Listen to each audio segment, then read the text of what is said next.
총선 격전지 주요 출마자들을 만나보는 시간입니다. 국민의힘에겐 험지로 분류되는 곳이죠. 경기도 수원병에 도전장을 내민 박문규 전 산업통상자원부 장관 전화로 연결합니다. 장관님 안녕하세요. 네, 안녕하세요 앵커님. 그리고 청취자 여러분 반갑습니다. 반갑습니다. 박문규 전 장관님께서는 한동훈 위원장의 1호 영입 인재로 일찌감치 경기도 수원병에 단수 공천을 받았습니다. 그런데 수원 지역은 4년 전 민주당이 싹쓸이한 곳으로 보수의 무덤이라고도 불립니다. 당에서 장관 임명 석 달 만에 이례적으로 차출한 이유 뭐라고 보세요? 네, 그 한 번뿐이 아니라 지난 총선 두 번의 총선에서 연이어서 5개 지역구 모두 패배한 곳이 수원입니다. 네네. 그만큼 어려운 곳이죠.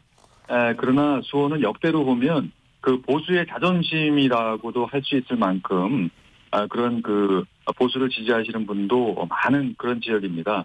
그래서 수원에서 경기 그 남부 벨트에 아주 중요한 그 총선에서 중요한 의미를 갖고 있는 지역이 수원이라고 보고, 제가 이 정부 출범 이후부터 국무조정실장과 산업부 장관 등 1년 7개월 정도 장관직을 수행을 했습니다. 그래서 이런 경험을 바탕으로 고향 수원의 발전을 위해서 이 지역에 내려와서 승리를 거둬라 하는 그런 요구가 아닌가 싶습니다. 네.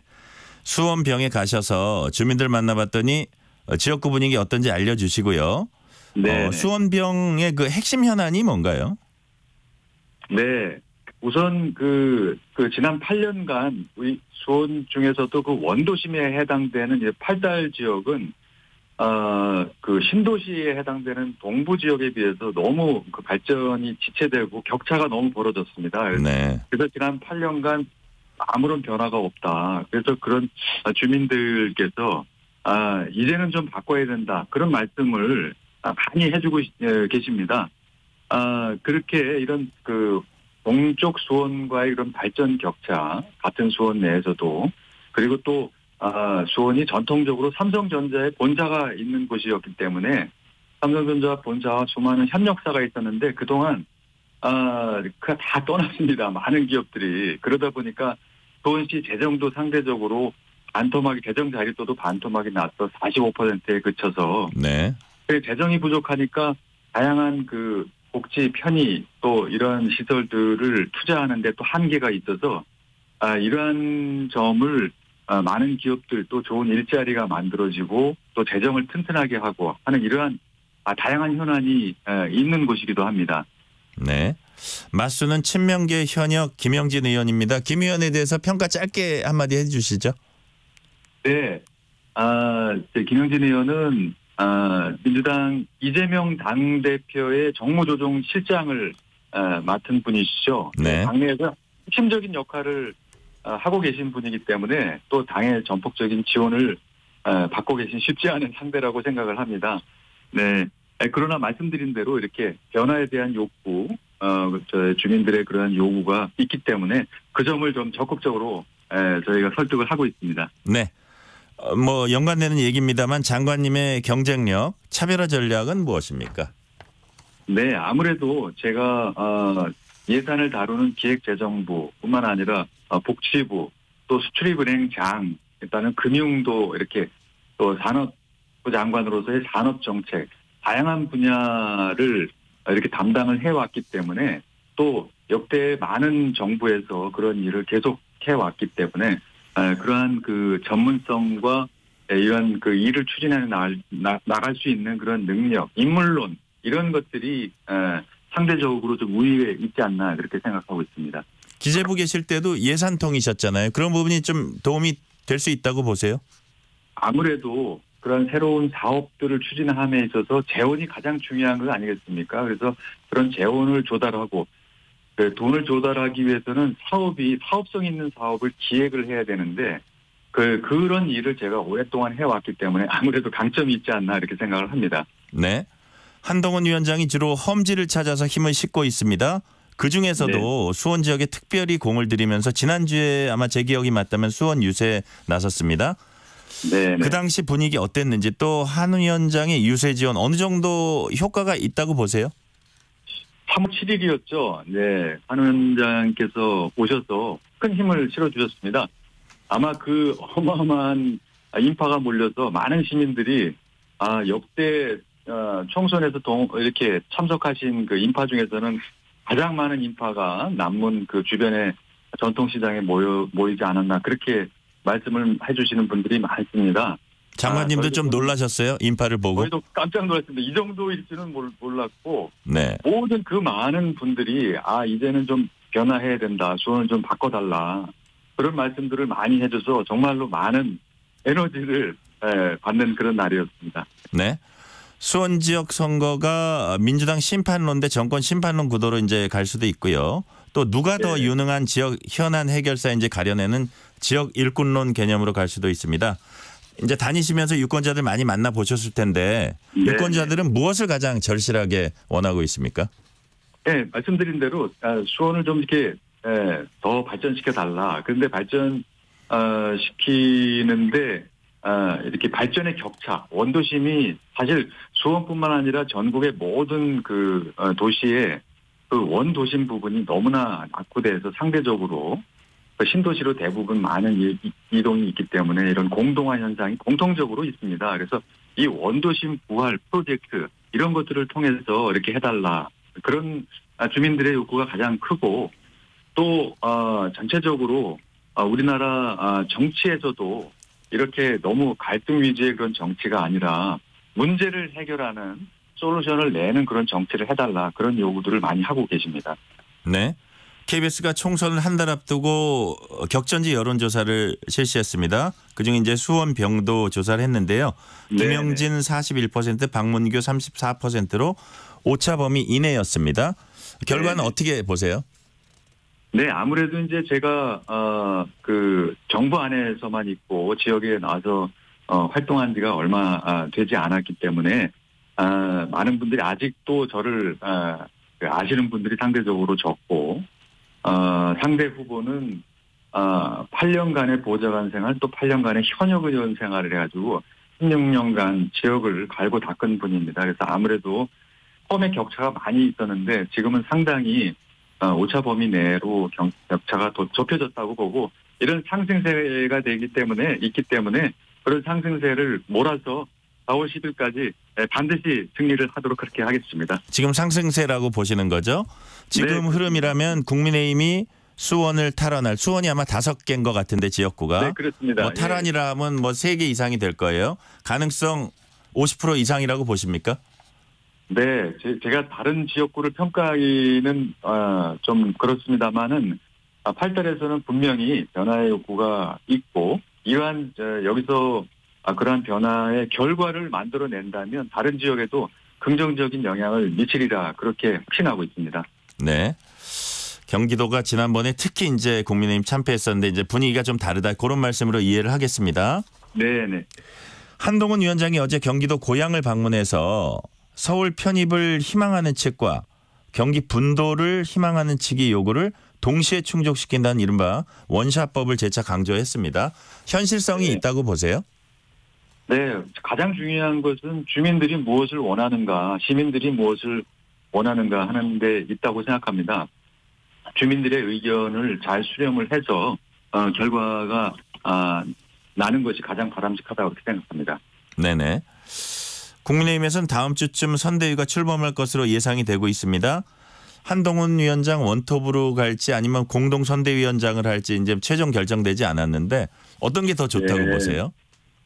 네, 제가 아주 이제 정치 그 시민으로서 당내 이런 문제보다는 지역에 집중하려고 하고 있습니다. 네네. 다만 그동안 그 비대위에서 이기는 공천을 기조로 공천 과정을 진행해 왔다고 생각을 합니다. 그래서 그 비대위 구성도 결국은 그 당선 가능성을 높여서 국민의 힘이 승리하는 방향으로 잘 이끌어 가려고 그렇게 생각합니다. 그럼 말씀하셨으니까 국민의힘 공천에 대해서도 제가 한 말씀 부탁드릴게요. 국민의힘 공천이 이제 갈등, 잡음이 적은 시스템 공천이라는 이제 긍정 평가가 있는 반면에 현역 교체율이 상대적으로 낮고 또 새 인물 발굴이 미흡해서 이걸 쇄신 공천이라고 할 수 있나 이렇게 보긴 힘들다 이런 지적도 나오고 있습니다. 또 뭐 네. 일부 논란이 되는 발언이 뒤늦게 확인돼서 공천 재검토를 요청하기도 하고요. 전체적으로 봤을 때 국민의힘 공천을 장관님은 어떻게 평가하세요? 아마 많은 국민들이 느끼시리라고 생각합니다. 국민의힘 공천이 다른 어느 때 총선에 비해서 원만하게 잘 진행되어 왔다. 가장 중요한 기준이 그 지역구에서 이기는 공천, 이기는 후보를 낸다 하는 이런 그 기조가 잘 이어져 왔다고 생각을 하고 국민들께서도 아마 잘 판단하리라고 생각을 하고 민주당하고 비교를 해보면 그 민주당이 여러 잡음이 지금 있지 않습니까? 그래서 그러한 것들을 4월 10일 선거일에 잘 판단해 주시지 않을까 그렇게 생각합니다. 지금 이제 국민 추천제 결과가 어떻게 나올지도 관심 중에 하나인데요. 친윤 현역 공천 논란 속에서 정치신이나 청년, 여성 등 다양성을 확보할 수 있는 대안으로 제시된 게 이제 국민 추천제인데 그 공천 결과가 곧 나온다고 합니다. 취지대로 참신한 인물들이 좀 나올 걸로 예상을 하세요? 저도 기대가 많이 됩니다. 네, 그 국민의힘이 그 많은 중도층에 이렇게 다가갈 수 있도록 그런 여성이라든지 또 젊은 후보, 참신한 후보 많이 발굴될 거라고 생각합니다. 이번에 이제 여야 대표의 공방에 관해서 하나 여쭤볼게요. 여야 대표가 폐륜 공천 공방이라는 걸 벌였습니다. 이재명 대표는 이번 총선에서 무능 정권과 폐륜 공천을 심판해야 한다고 한 반면에 한동훈 위원장은 폐륜 공천하면 역시 이재명 대표 공천이라며 두 사람 다 여러 가지 사례를 들었습니다. 이러한 때 아닌 폐륜 공방 어떻게 보셨어요? 예, 제가 이 대표나 위원장을 평가하기는 좀 그렇습니다만은 그 이재명 대표님은 많은 국민들이 느끼셨습니다만은 이렇게 말을 이렇게 잘 돌리시고 그런데 아주 능하신 분이라고 제가 생각이 됩니다. 공천 과정에서 그 이재명 대표 민주당이 지금 공천 과정에서 벌어지고 있는 소위 언론에서 언급하고 있는 그 비명 행사라고 하는 이런 것들을 먼저 좀 되짚어 보셔야 되는 게 아닌가. 상대를 공격하기 전에 그런 측면을 먼저 보셔야 되는 게 아닌가. 국민들이 아마 잘 판단하지 않을까 이렇게 생각합니다. 관련해서 비슷한 사례 하나 더 말씀드리면 어젯밤에 이제 민주당 추가 공천 결과가 나왔거든요. 네. 서울 강북을에서 비명 박용진 의원이 친명 정봉주 전 의원에게 결국 결선에서 패했습니다. 하위 10% 감산 30% 벽을 이제 넘지 못한 것이라는 그런 지적이 나오는데 일각에선 비명 행사 공천의 활용 정점이다 이런 평가를 내리는 분들도 있어요. 어떻게 평가하십니까? 저도 정말 안타깝습니다. 박용진 의원은 저하고 같은 상임위에서 활동을 정말 성실하게 또 전문성을 가지고 잘 해주신 분입니다. 네. 그래서 정말로 개인적으로도 너무 안타깝고 위로의 말씀을 드립니다. 네, 그렇군요. 되게 이제 공부도 많이 하고 그런 의원이었죠? 네. 아주 전문성도 아주 높아서 상임위에서 저를 많이 아주 어렵게 하시는 의원님 중에 한 분이셨습니다. 그렇군요. 정부 정책에 대해서도 이렇게 좀 집요하게 얘기를 하던 그런 것으로 저도 기억을 하고 있습니다. 네, 자, 그렇습니다. 이제 민주당에서 이제 탈당한 사례들이 계속 이어지고 있는데 그동안 좀 뜸했었는데 또 탈당한 의원이 한 명 나왔습니다. 삼선의 전해숙 의원이 경선 탈락 뒤에 민주당을 이제 탈당을 했습니다. 좀 아주 강도 높은 발언을 쏟아냈어요. 비명은 척결 대상일 뿐이었다. 경선에서 패했는데 동료 의원을 위로하기는커녕 혁신 대상으로 낙인 찍고 조롱했다. 동지들 상처에 소금을 뿌렸다. 척결 대상을 처리한 자의 포효로 들린다. 이게 지도자가 할 일인가? 이렇게 비판을 했습니다. 네. 동의하세요? 전해숙 의원님은 약사 출신이고 의료의 아마 현역 의원 중에서 가장 전문성을 가지신 분이 아닌가 저는 그렇게 기억하고 있습니다. 제가 마침 또 복지부 차관을 지냈고 복지위에서 의원님들을 많이 상대했기 때문에 그러셨군요. 예. 아주 그런 전문성을 가진 의원들이 어쨌든 소속돼 있는 계파에 따라서 이렇게 그 전문성과 상관없이 이렇게 공천 결과를 맞이하게 되는 점들이 참으로 안타깝습니다. 네.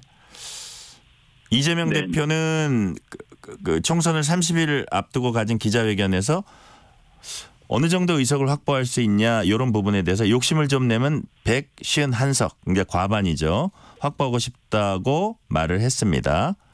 여당이든 야당이든 이번 총선에서 장관님 보시기에는 과반 확보 가능하다고 전망을 하세요? 네, 뭐 민심이 천심이니까 성실하게 그런 그 시민들을 이제 설득하는 노력을 해야 된다고 보고요. 그 과반석 이상이다 이렇게 뭐 이렇게 과신하고 하는 거 그런 것들이 과연 그 토구력이 있을지는 잘 모르겠습니다. 그 저는 그냥 이재명 대표의 그런 본심이 총선에서 야당이 제1당으로 하는 그런 것이 목표인지 아니면 본인의 이런 그 친위부대 그런 양성을 위해서 또 이런 방탄국회로 활용하기 위해서 그런 말씀을 하신 게 아닌가. 그래서 보다 국민들이 잘 판단하실 거라고 생각하고 현명한 선택을 기대하고 있습니다. 네. 이종섭 전 국방부 장관이 출국 금지 해제를 받은 뒤에 호주 대사를 간 걸 두고 민주당이 이제 맹공을 퍼붓고 있습니다. 도주 장관이다라면서 법무부 외교부 장관 탄핵을 적극 검토하겠다고까지 이제 밝혔습니다. 이 문제는 어떻게 보세요?